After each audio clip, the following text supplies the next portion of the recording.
Let's make spicy smashed potatoes inspired by batata hara, which literally just means spicy potatoes. Boil some yellow baby potatoes and then drain them for 10 minutes so that they're completely dry. Mix paprika, garlic powder, black pepper, salt, and oil. Pour that oil over your potatoes and toss them around. Then transfer your potatoes to a tray lined with parchment paper and smash them down with a mug or a bowl. Bake the potatoes for 45 minutes and then combine butter, garlic, and chili flakes. Once it comes to a bubble, remove it from the heat, add cilantro, lemon zest, and lemon juice.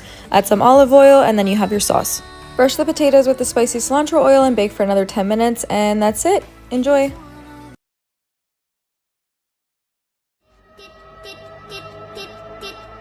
Oh, we're not done yet, motherfuckers!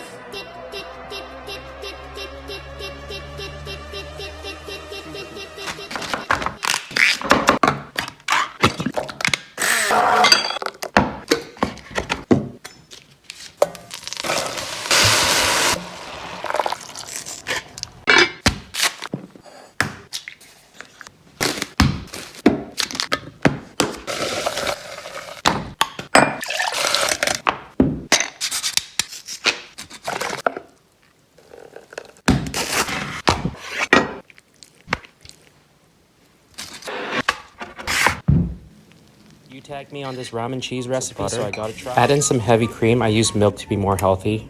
A couple slices of cheese, and most importantly, sriracha. And that's pretty much it. Make sure to add...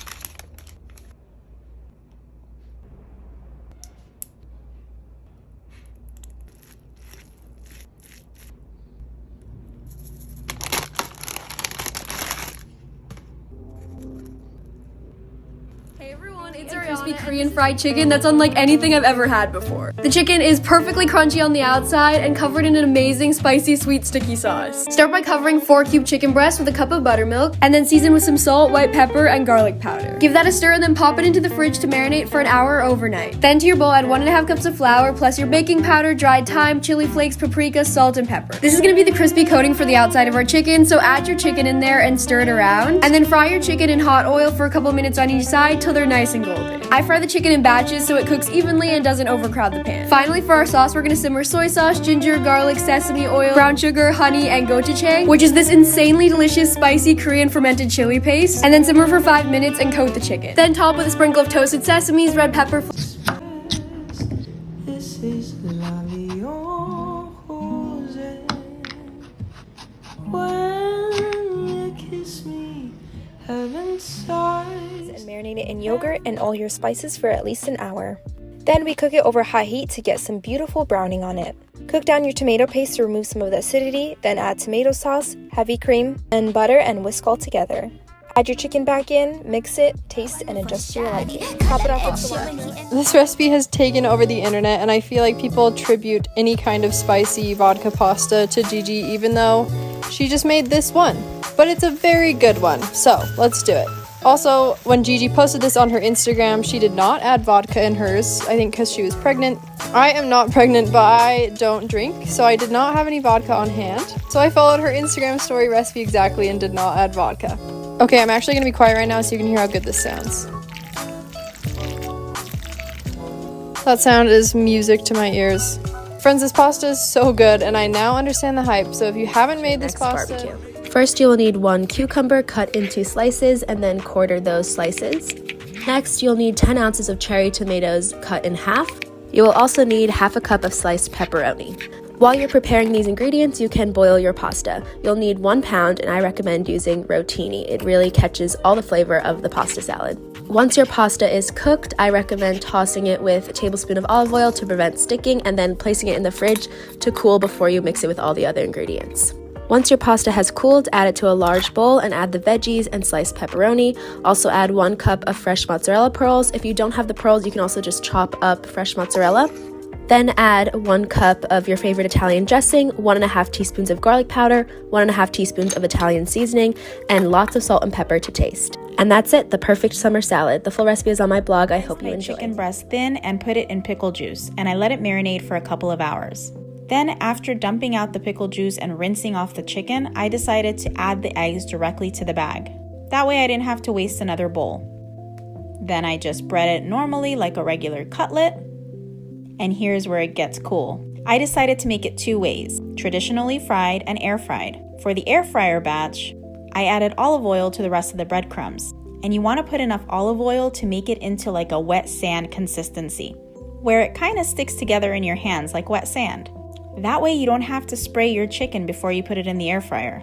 Then you just cook as normal. I put it on the chicken setting in the air fryer, and I fried the rest.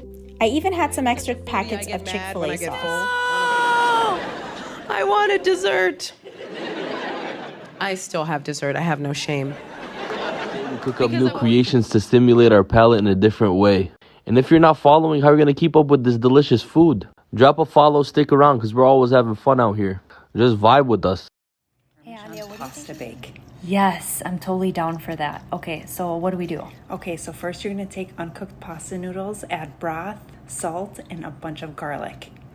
And then mix it together, and then we're gonna bake it in the oven until it's done, and then we're gonna add all these amazing ingredients. Yeah, we should add lemon juice. Yes, heavy cream, Parmesan cheese, grated Parmesan cheese. And don't forget the parsley rolled up. Oh, we definitely need to add parsley. Okay, and then we're gonna mix it together to get all the cheesy goodness together and well combined, but we gotta try it and make sure it tastes good. Yeah, let's do it. Do you think it's gonna be good? I think it's gonna be bomb. All right, let's try Parmesan it. cheese and spices.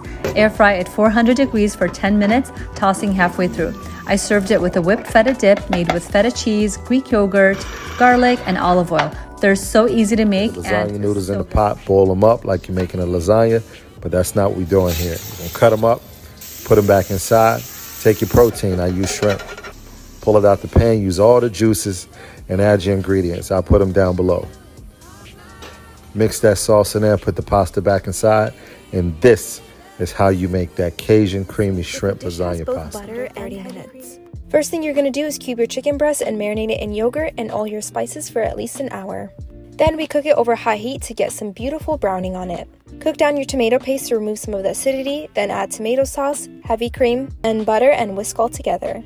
Add your chicken back in, mix it, taste, and adjust to your liking. I'm going to show you using this spinach and artichoke dip from Trader Joe's and adding that into a pan, as well as some onion and garlic.